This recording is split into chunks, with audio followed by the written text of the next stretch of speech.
For 70 years, Prince Philip stood beside Queen Elizabeth II as her consort, protector, and enforcer. He was known for his blunt opinions, his volcanic temper, and his absolute loyalty to the crown. But behind closed doors, Philip kept detailed records, letters, notes, and diary entries documenting his true feelings about the royal family's greatest crisis, Princess Diana. While the Queen's public stance was measured and diplomatic, Philip had no such restraint. His private writings reveal a man who saw Diana not as a victim, but as a threat to everything he'd spent his life protecting. He called her reckless, manipulative, and dangerous. And according to palace insiders, in the final years of Diana's life, Philip became obsessed with one goal: removing her from the royal family permanently. This investigation uncovers what Prince Philip really wrote about Diana, why his hatred ran so deep, and whether his influence went beyond angry letters into something far darker. The first documented evidence of Philip's feelings toward Diana came in 1992 during the separation from Charles. While the Queen maintained public silence, Philip took action, writing a series of personal letters to Diana attempting to mediate the crisis. At first, these letters seemed sympathetic. Philip wrote that he understood her struggles, that Charles had made mistakes, and that he wanted to help. Diana initially saw Philip as an unexpected ally, but the tone shifted dramatically. By 1996, as Diana's Panorama interview aired and the divorce became inevitable, Philip's letters turned brutal. According to excerpts leaked to biographers, Philip accused Diana of bringing shame to the institution, of playing victim while destroying Charles, and of using the media as a weapon against her own family. One particularly harsh letter reportedly asked Diana, quote, "Can you honestly look into your heart and say that Charles's relationship with Camilla had nothing to do with your behavior towards him in your marriage? In other words, wasn't it kind of your fault he cheated on you?" Diana was devastated. She told friends that Philip's words were colder than anything Charles ever said.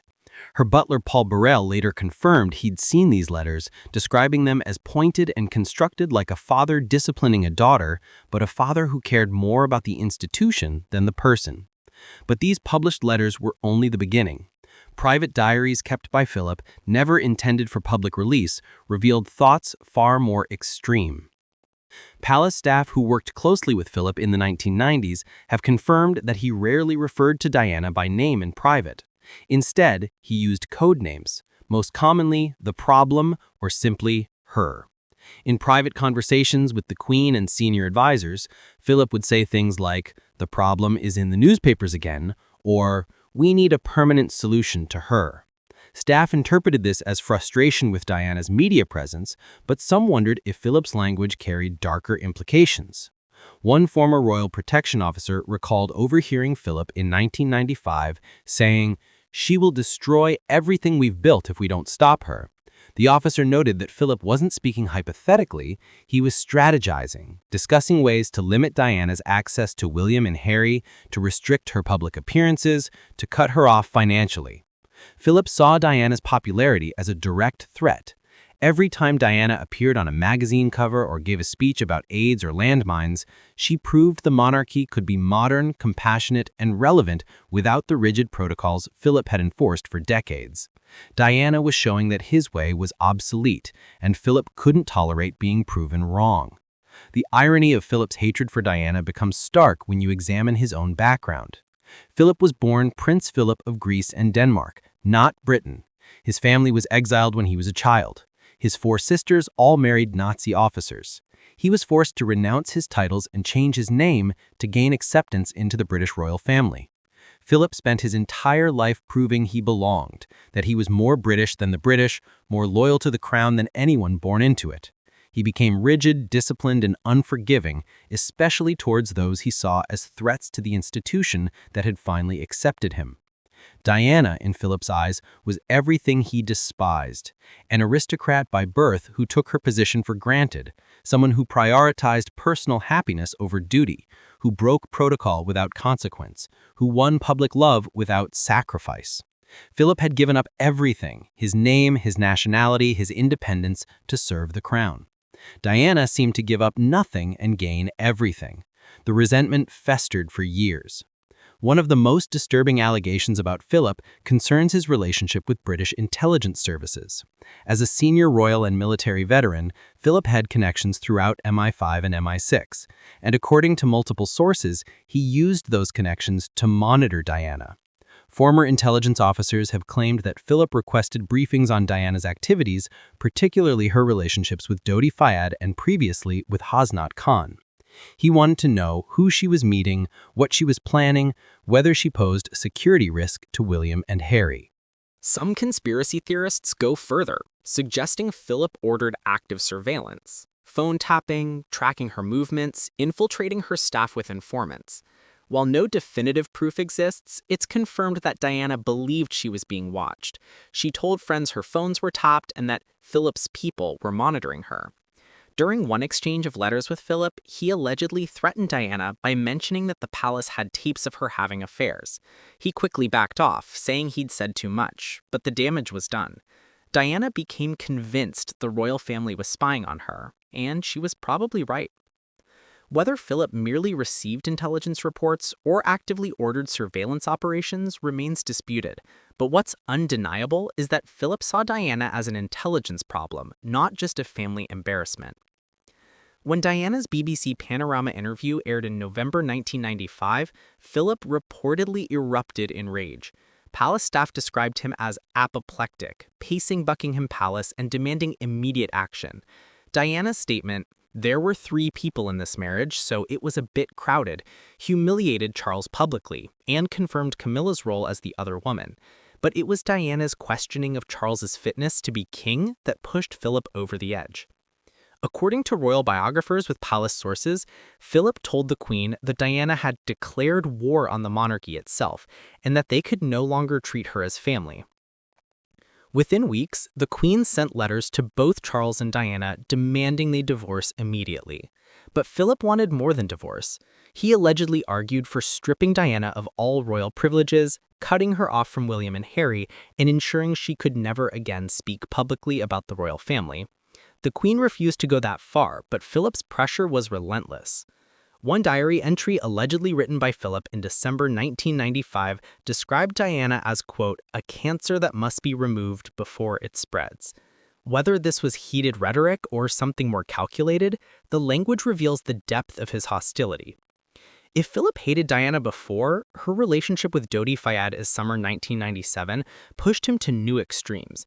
Dodi was everything Philip despised: wealthy but not aristocratic, Muslim, Egyptian, son of Muhammad al-Fayed, a man the British establishment had repeatedly rejected for citizenship. The prospect of Diana marrying Dodi, potentially having his child and making William and Harry's stepfather a Muslim Egyptian, was for Philip unthinkable. It represented the complete collapse of everything he believed the monarchy should stand for.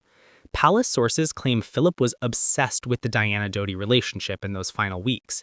He demanded updates on their activities, wanted to know if marriage was imminent, and allegedly discussed legal options to prevent Diana from taking William and Harry out of the country. Some conspiracy theorists point to this obsession as evidence Philip ordered Diana's assassination.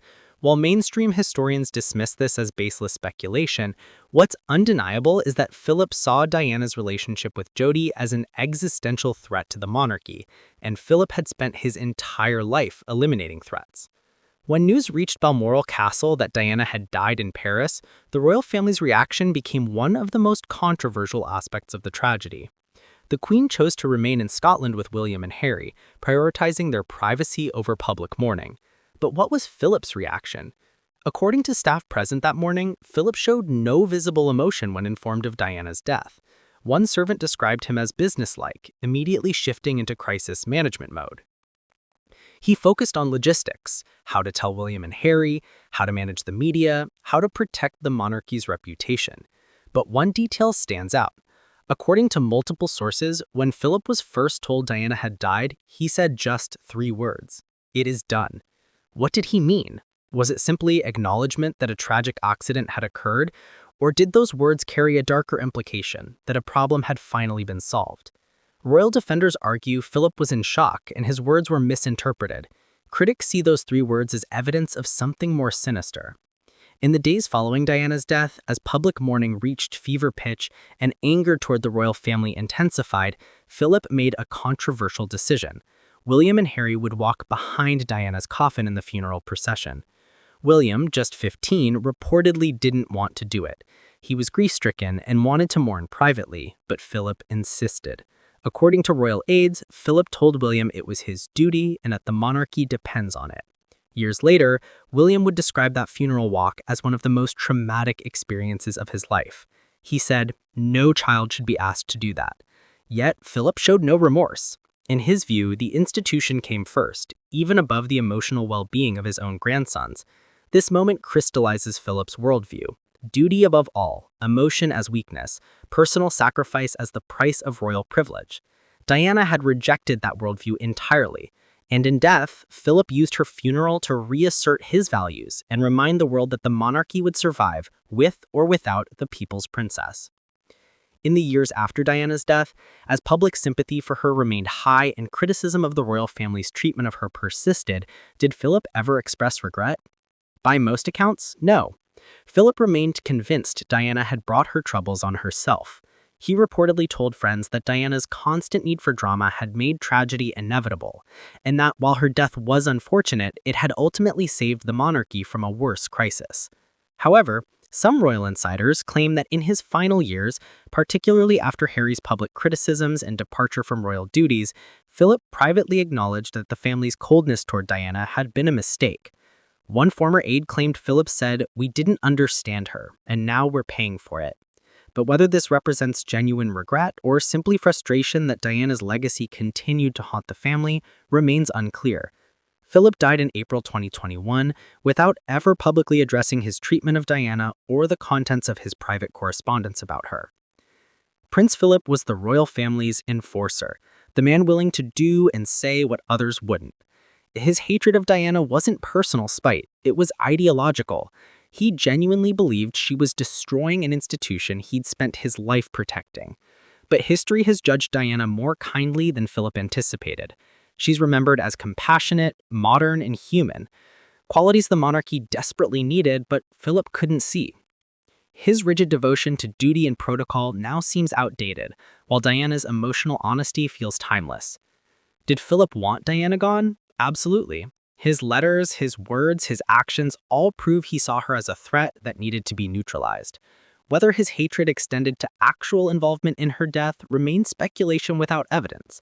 But what's undeniable is that Philip celebrated Diana's exit from the family, and in the end, her legacy has outlasted his.